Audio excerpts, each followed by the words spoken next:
Friends, നമുക്കിന്ന് beef കറി ആയാലും beef ഞാൻ നല്ലോണം എല്ലാം കഴുകി വൃത്തിയാക്കിയത് കുക്കറിനകത്ത് ആക്കിയിട്ടുണ്ട്. നമുക്കിതിന് കുറച്ച് മസാലയിട്ട് വരട്ടി വേവിക്കാനായിട്ട് വെക്കാം.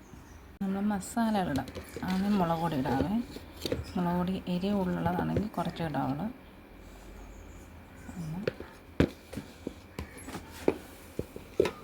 ഒരു സ്പൂൺ ഇട്ടിട്ടില്ല, അര സ്പൂൺ ഇട്ടിട്ടുള്ളൂ. കാരണം ഒരു കയ്യിലേക്കാണെങ്കിൽ ഒരു കയ്യിൽ പാത്രമാണ്, അതുകൊണ്ട് അതിൻ്റേതാണ്.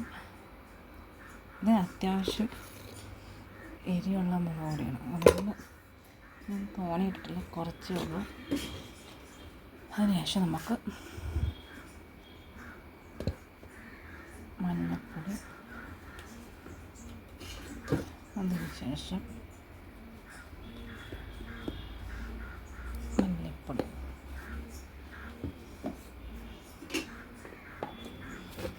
ഞാനെല്ലാം കൂടെ മിക്സാക്കി പുരട്ടി വേവിക്കണം.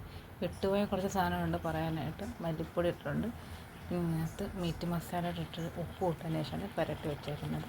ഒരു കുറച്ച് വെള്ളം കൂടെ ഇട്ടിട്ടുണ്ട്. നമുക്കിതിനെ അടച്ച് വെച്ച് വേവിച്ചെടുക്കാം.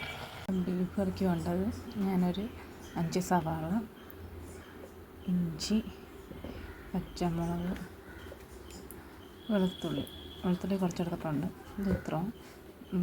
ഇതിൻ്റെ ക്ലീൻ ആക്കി ഇനി നമുക്കിനി വെള്ളത്തിനകത്ത് 2 വെള്ളത്തിൽ കഴുകി വൃത്തിയാക്കിയതിന് ശേഷം മിക്സിയുടെ ജാറിനകത്തിട്ട് വെളുത്തുള്ളി, ഇഞ്ചി, പച്ചമുളക് പേസ്റ്റ് ആക്കാം. ഇത് നമുക്ക് കനം കുറച്ചരിഞ്ഞ് എണ്ണയിലിട്ട് മൂപ്പിച്ചെടുക്കാം. നമുക്ക് ബാക്കി കാര്യങ്ങളോട്ട് പോകാം. നമ്മുടെ ബിരിയാണിക്കുള്ള ഉള്ളി വഴറ്റിക്കൊണ്ടിരിക്കുകയാണ്. ഈ ചാക്കട ഉപ്പുകൊണ്ട് വഴറ്റുക. പെട്ടെന്ന് നമുക്ക് ഉള്ളി വഴഞ്ഞ് വെക്കാം. നല്ലോണം ഒന്ന് വഴറ്റിയെടുക്കാം. നമുക്ക് വെളുത്തുള്ളി അത്യാവശ്യം വെളുത്തുള്ളി അല്ല, നമ്മുടെ സവാള നല്ലോണം വാഴയുണ്ട്. അങ്ങനെ ഞാൻ ഇഞ്ചി വെളുത്തുള്ളി പേസ്റ്റ് ഇട്ട് കൊടുക്കുന്നുണ്ട്. അതും കൂടെ ഒന്ന് പച്ചമണം മാറണം വരെ നമുക്കൊന്ന് ആക്കി കൊടുക്കാം. ഞാൻ മസാലകൾ ഇട്ടിട്ടുണ്ട്.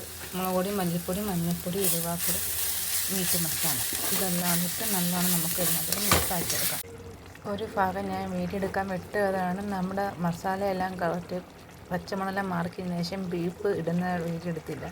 പിന്നെ കറി സെറ്റായതിനു ശേഷമുള്ള വീഡിയോ ആണ് എടുത്തേക്കുന്നത്. കറിയെല്ലാം കറക്റ്റാണ്. എരിയും പുളിയും ഉപ്പും എല്ലാം സെറ്റായിട്ട് കിട്ടിയിട്ടുണ്ട്. നമുക്ക് സെറ്റെന്ന് വെച്ചാൽ കറക്റ്റ് ടേസ്റ്റിനകത്തെല്ലാം കിട്ടിയിട്ടുണ്ട്. എല്ലാവർക്കും ഇഷ്ടമായെന്ന് വിചാരിക്കുന്നു.